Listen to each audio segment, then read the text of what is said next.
There was nothing else at all in the whole world but football.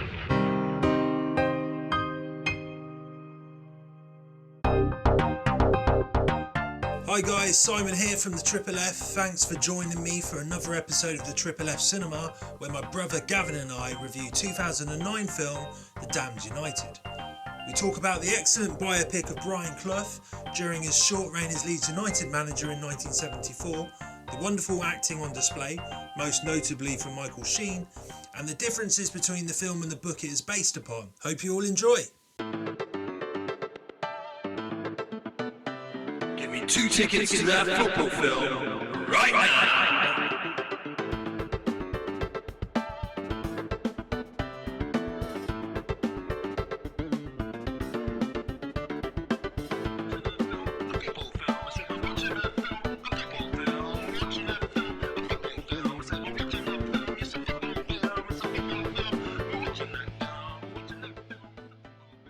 Damned United.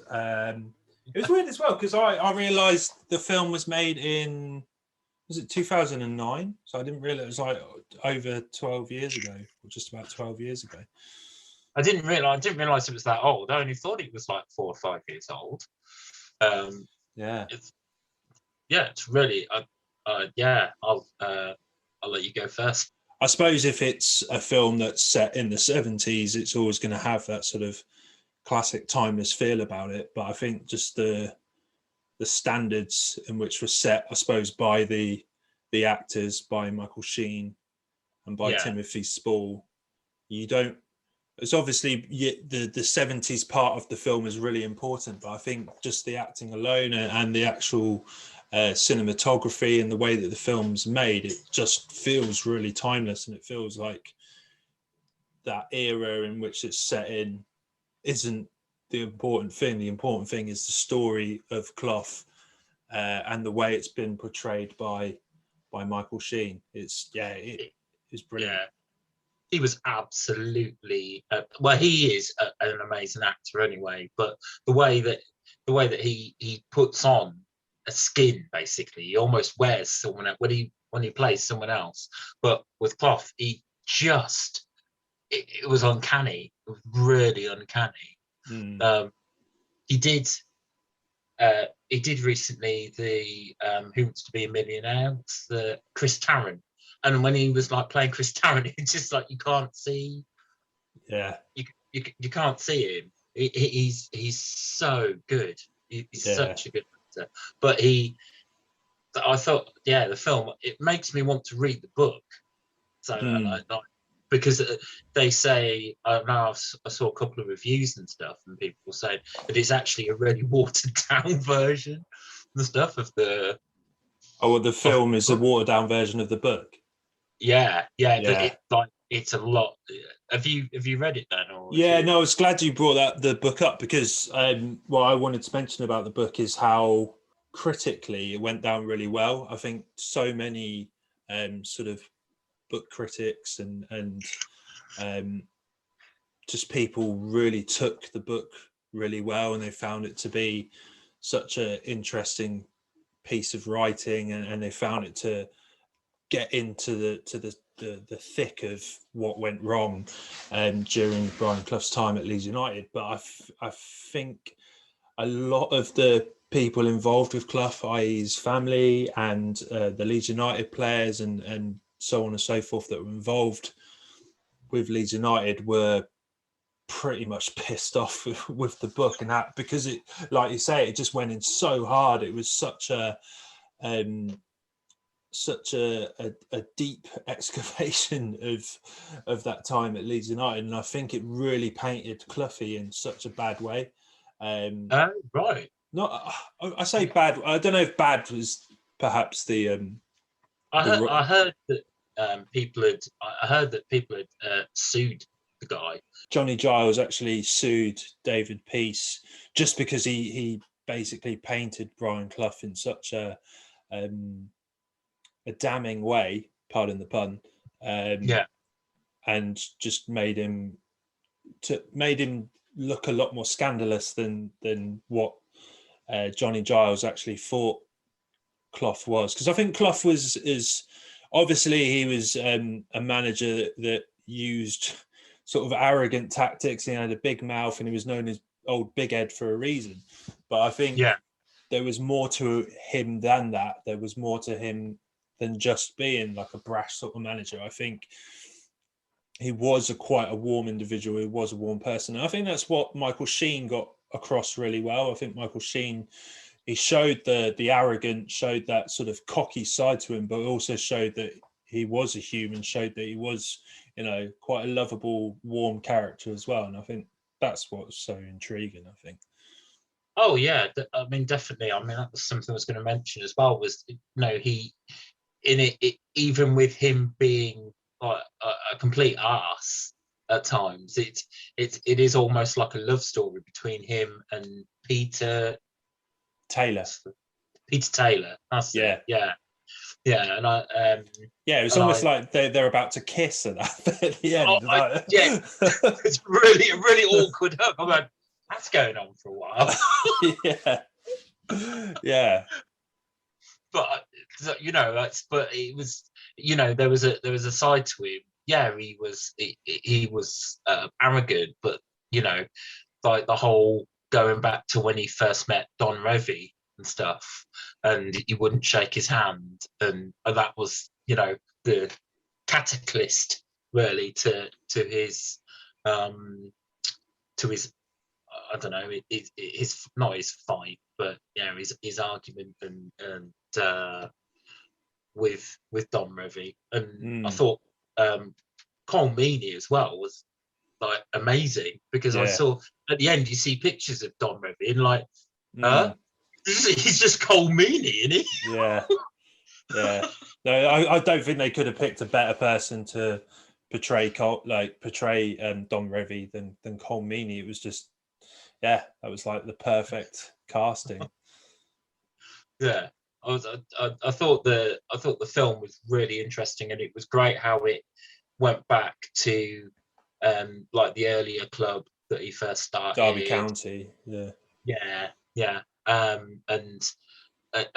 making that so big, and how proud he was of the club and stuff. And his rivalry, that's what I was looking for, his rivalry with Leeds. I mean, is it, I don't know as much about that time, but were Leeds actually quite dirty players, or was that his point of view? Was that just what he thought? So this is why it's such an interesting story, is that before Brian Clough went to Leeds United, he made it so publicly known that he hated Leeds United. Like when he was Derby County manager, like in so many interviews, numerous interviews, he'd come out and he was slagging Leeds United off for being dirty Leeds. And they did have this reputation as being dirty Leeds, and they played a lot of games where they more or less were on the edge of, sort of fouling in a lot of games, and also sort of feigning injuries and certain things that just a lot of football purists wouldn't have been too happy with how Leeds played the game. However, Leeds, they weren't mugs. They didn't just win games by cheating. They were really good at football and they played really well. But it was just something Clough just hated. So it was such a surprise when Brian Clough actually took the job at Leeds United. So he's just sort of going on about how much he hates his club, and then he ends up becoming their manager. And I think essentially it was kind of over before it started because of the reputation that he built, obviously, and that's portrayed really well in the film. They absolutely hate him, and it's quite obvious the way that he was just absolutely slagging them off every opportunity he got. Like, I love the whole like that. He purposely turns up like 5 days late to start as the manager, and then goes straight to the television like studios and slags them off. Before he even starts,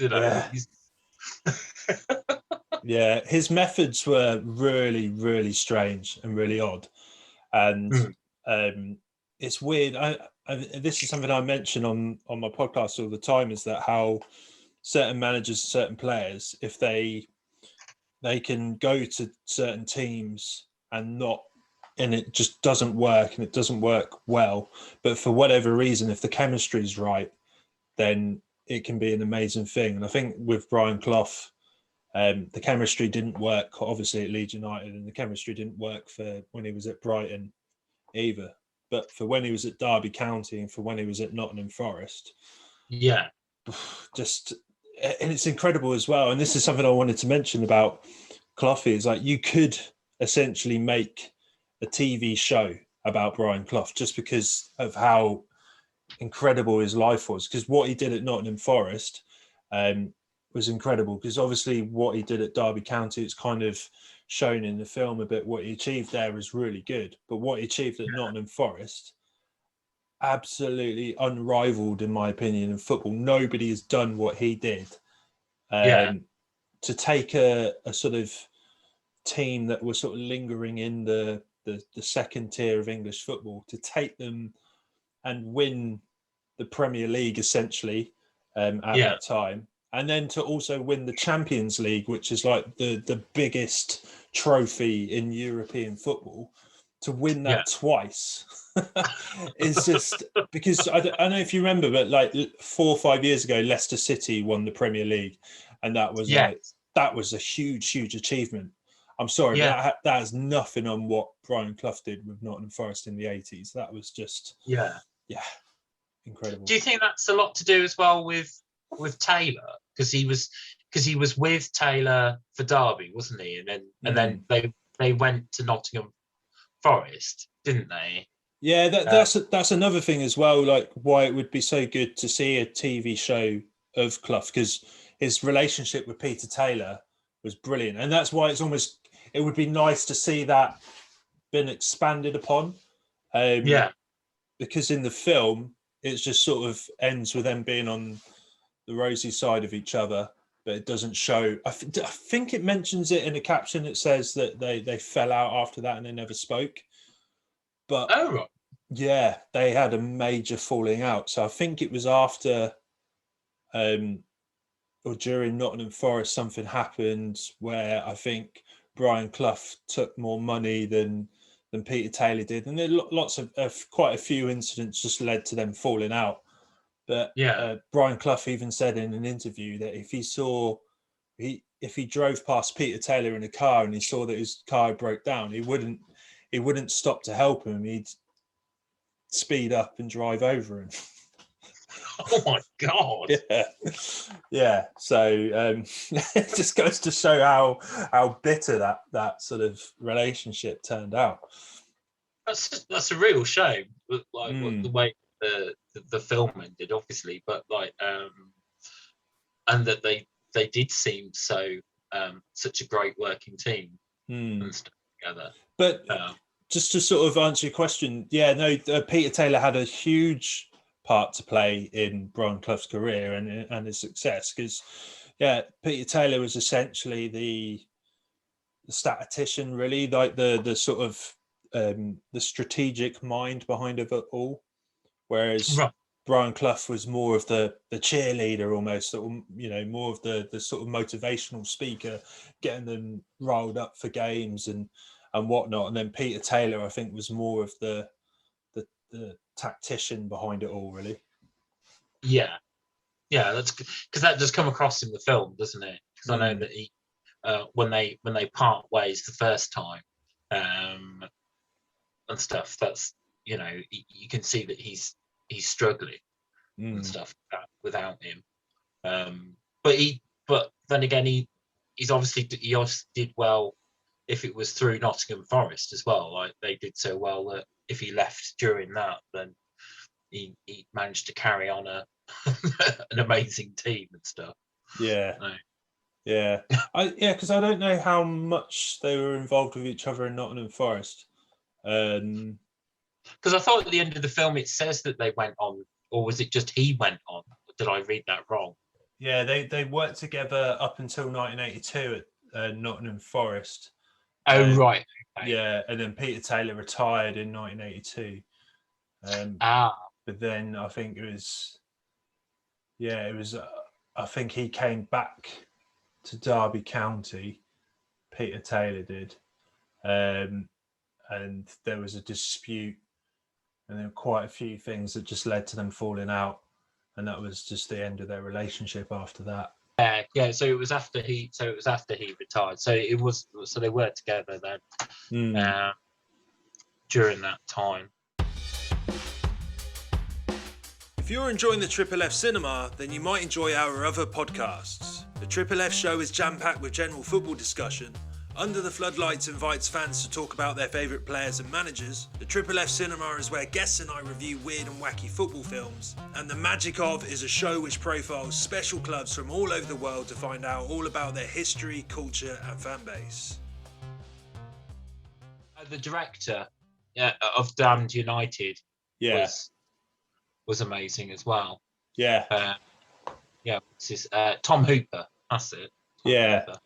Yeah, because I think essentially for him, it was almost like trying to repair the damage done between David Peace and Brian Clough's family and the Leeds United players, because I think they were so let down by the book. And I think the director of the film wanted the Damn United to be less of this sort of harsh inquisition and just more of a heartwarming tale, and I think that's what the film turned out to be. It wasn't so sort of saccharine that it was such a sort of happy, unbelievable tale. It's still, there's a lot of integrity to the film. There's a lot of it feels quite real and it feels realistic, and it's very honest to the portrayal of Brian Clough as well as being sort of heartwarming and it's not up and under, is it? It's so that it shines a softer light, definitely, but it is also quite gritty, and it doesn't pull its punches. It doesn't as you say, show him as this saint. It shows him as a real person. There's like all of us, we've got a good side and a bad side, and that's great that it shows both of those sides. The whole thing with Don Revie and stuff like that, was his angst against him actually not even the whole thing with the TV interview at the end, when Don Revie doesn't even realise he had never shook his hand, so that whole rivalry, the whole thing, the cause was just, it could have been just an honest mistake, Do you remember much about Brian Clough, like growing up, or do you remember seeing him like on TV or anything like that? Or? I do, yeah. There was a lot about it. I was still quite young in the 80s, so but yeah, there was. He was all over. He was always in the tabloids. He was always on the papers and stuff. He was, he was very famous for being quite outspoken, wasn't he?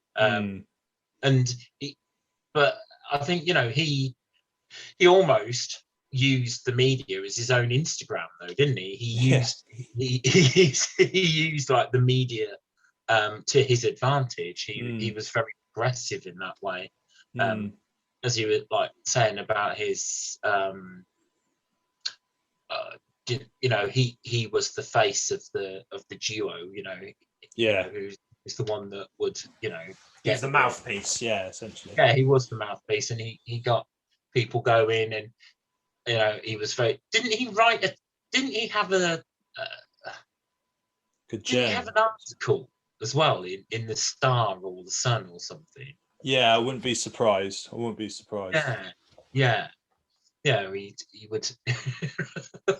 but no, he was quite a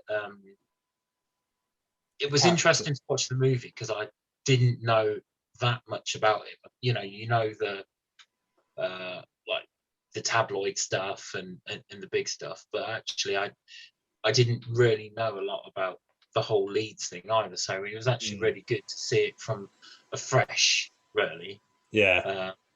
not coming from one side or the other in a bias. So no, it was quite cool, like how I can't remember which channel was it, ITV, and how they managed to set Yorkshire, up, wasn't it? Yorkshire TV, how they managed to set up that interview, because Yeah. I think how they portrayed it in the film, and I don't know if there was much truth to that or not, but yeah, Brian Clough was just completely unaware that Don Revie was brought in. Yeah. But I like that little touch where he goes, "Oh, we got company," and then he brings Revie, and you're like, "Oh my god!" It was brilliant. But I've actually seen that interview back, and it's it's quite funny because at first, for at least the first couple of minutes, there is a lot of hostility, but the hostility isn't between Don Revie and Brian Clough. For the most part of the first sort of 2-3 minutes, it's between Don Revie and the interviewer. So like I believe his name was Austin or something, and he just kept saying, like, watch yourself, Austin, like, watch your questions there, I know what you're playing at. And I think even Brian Clough is like, yeah, steady with those questions, what are you talking about? And I think it's quite good, but then they sort of get stuck into each other, and there's that whole you didn't shake my hand, and doesn't because I think Don Revie actually says why he doesn't like Brian Clough, or it might be the other way around. I think it's because Don Revie says, I don't like you, Brian, because you're brash and you're loud and you're arrogant, you're full of yourself. And then sort of the golden part of that as well, which I think they do use in the film, is how Brian Clough says, I'm a warm manager and you're Don Revie, you're a very cold manager. It's like, oh, brutal. That was brutal. That was brutal. And I liked that when they put in about, we'll see in a year, we'll see in 5 years where we are, and Revie actually didn't do so well with England. Yeah, it's the thing is like, that's a perfect thing to put in there, because Brian Clough's career, because at that point it was almost like Brian Clough was the man on his back, basically the man on the floor, and then Don Revie, it appeared that he was the one standing tall. But after that moment, after the film, after the curtains closed on the film, Brian Clough's career went to the sky, and Don Revie's just completely collapsed. Because with Don Revie, he actually became England manager, which I think they mentioned in the film as well, and that just was an utter failure. I think there was even sort of controversies of there being he took sort of ill-advised payments and bungs or something. I can't remember exactly what it was, but there was controversy surrounding his time as England manager, and then he became the United Arab Emirates manager, and that just completely fell apart from her as well. So it was Don Revie's career absolutely fell on its face, and Brian Clough became the greatest manager of all time, essentially. So. Yeah, because they were saying it was a sacrilege that he never became the England manager. The greatest ever English manager to never become manager of England. So, that's mad. Yeah, it's a shame. But it just goes to show with the English FA, and this is why I was sort of mentioning before, why Cloughie's life would be so good to be seen as a TV series, because you've got when he got turned down for England manager, because he actually went for an interview, but they more or less appointed a manager before even having the interview. So it was this complete utter admin gaff. And then but the sort of issue with the FA is that they've pretty much always throughout their history appointed yes men, and Brian Clough is, my God, the furthest thing away from being a yes man, as I'm sure you're aware. Yes, he was completely as far as you can get from a yes. Well, essentially, they probably did dodge a bullet, because I think if if he was England manager, there would have been a lot of things to contend with. If you're interested in coming on the show for an Under the Floodlights special to talk about your favourite player or manager, please email the FFF2021@gmail.com or DM the FFF84 on Twitter. All contact details will be in the episode description. Hope you're all keeping safe, and thanks again for listening to the FFF. I thoroughly enjoyed it. I think the history behind it's made me want to read the book. It's made me want to know a lot more. Coming from someone that has no interest in football or hasn't had any interest in football, it's, I know the reviews were saying, there's a new age to football movies in that, they're creating movies around football that are just so much better than Escape to Victory, and it makes it, there's so much more drama and stuff like that. This was absolutely brilliant,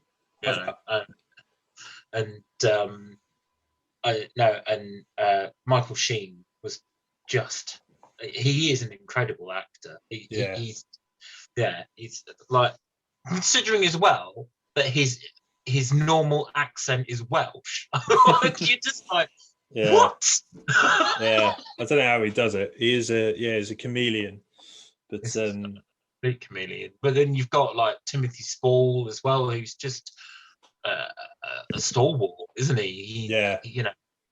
He's supporting actor God. But I think what does the film so much justice is the fact that it's a football film, but you barely see any football being played in the film, and that's what's so good about it. You don't. That's why I always hate with football films, and I hate to bring it up, but with Holy Goalie,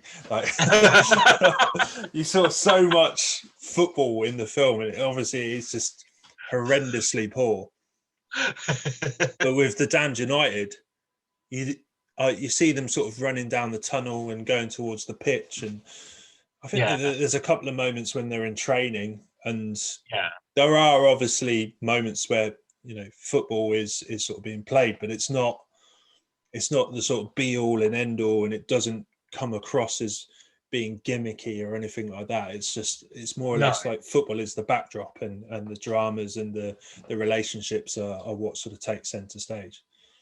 And I think that's what splits it apart from most movies, in that it's about that friendship, that his rivalry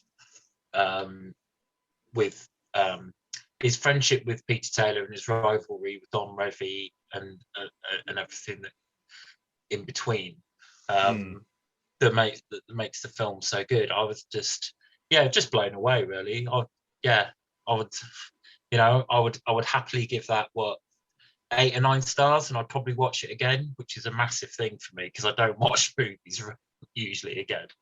So cool. So you're giving it a 9 out of 10 or an 8 out of 10? 8.5. I'll let you have halves. That's cool. What about yourself? What would you give it? I'd agree with you completely. I'd give it an 8.5 as well. It's a solid film. It's got brilliant performances in it. The cinematography is really nice. I like the way that it's lit as well. Like the lighting of the film. It's quite. It's got this sort of cold, steely blue to it. It's just a great film. It's a great story. Just the way that it's all centered around that time at Leeds United and his time at Derby County as well. It would have been nice to have seen a bit more of his time at Nottingham Forest and whatnot, but that's you can't fit that all into a sort of 90-minute film. Well, you're right about them making it into. They should make it into a TV series. Really, like they could just make a TV series about his, as you say, about his life. And it still probably wouldn't be enough, would it? No. Yeah. Because they were saying as well that they missed out the was there like a really big thing that happened in one of the matches when he was there? Because he was only there for 44 days, wasn't he? But wasn't there a riot on the pitch or something at one point? Possibly, yeah. No, yeah, because the fans absolutely hated. I think the Charity Shield match, I think it was. Yeah, yeah. No, that is right. I think, but yeah, no, I think the fans pretty much hated him before he came in, and then the players were obviously not playing for him, so they just wanted him gone. So they just turned up on the pitch and down tools. Essentially, they just didn't play. And then obviously that's going to have effect on the fans. The fans are going to go nuts, and the only person they're going to blame, and you probably can't really blame Leeds United fans for blaming Brian Clough, because it was just really, really odd choice and an odd appointment from Leeds United to sort of go with Brian Clough. But I mean, you know, this might be a bit too extreme, but it is like it's like Britain voted in Hitler after the Second World War. Essentially it is. Yeah, it is, because it's just like you've got just absolute arch enemies. It's just crazy. Yeah. I'm trying to think of another analogy. It would be like Magneto becoming the head of the X-Men once Professor X died, or something like that. Yeah. That's a one for the geeky listeners. And a little less darker than your Hitler analogy. Sorry, I couldn't. Just like, it's all right. It is over like 80 years ago, so I think. It's but safe. Still, I shouldn't have mentioned. It's a bit extreme. Yeah, I should have gone with the Magneto one. Yeah.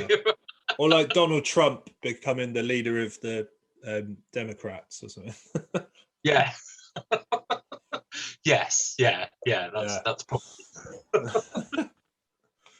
But so I think 8.5 is a really fair score to give it, and I think it's a cracking film. And if there's people out there, and it's possibly that they might not have seen the film because it's over sort of 12 years ago, but it definitely recommend people to watch it, even if you're not a football fan, which is odd if you're listening to this show and you're not a football fan. But if you're not a football fan, I would implore you to go watch The Damned United, just because it's brilliant. It's a brilliant piece of cinema, and it just piques your interest, doesn't it? I'll definitely be, if there are people that haven't seen it, I will definitely be putting it on, letting them know to watch it as well. Cool. All right. Cool. All right. Thanks for coming on again, bro. And thank you. Always a pleasure. No worries, man. I'll get you on again soon. We can talk about a film. Let's talk about a terrible film next time, because that's always interesting. we don't make me watch Holy Goalie again. Don't. I'm tempted. No. If I do, I'm not going to watch it myself. So the last thing I do. I'd rather watch that one with Sean Bean. Oh, was that When Saturday Comes or something? It's called? Yes. Yeah. Oh, yeah. Yeah. I don't want to watch that either. No.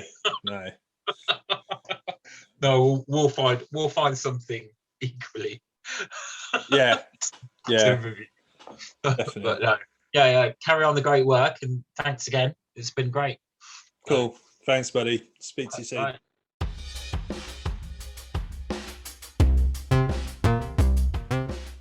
Thank you so much for listening to the Triple F. If you could please drop a like on our Facebook page, subscribe to the YouTube channel, and follow us on Twitter, that would be massively appreciated.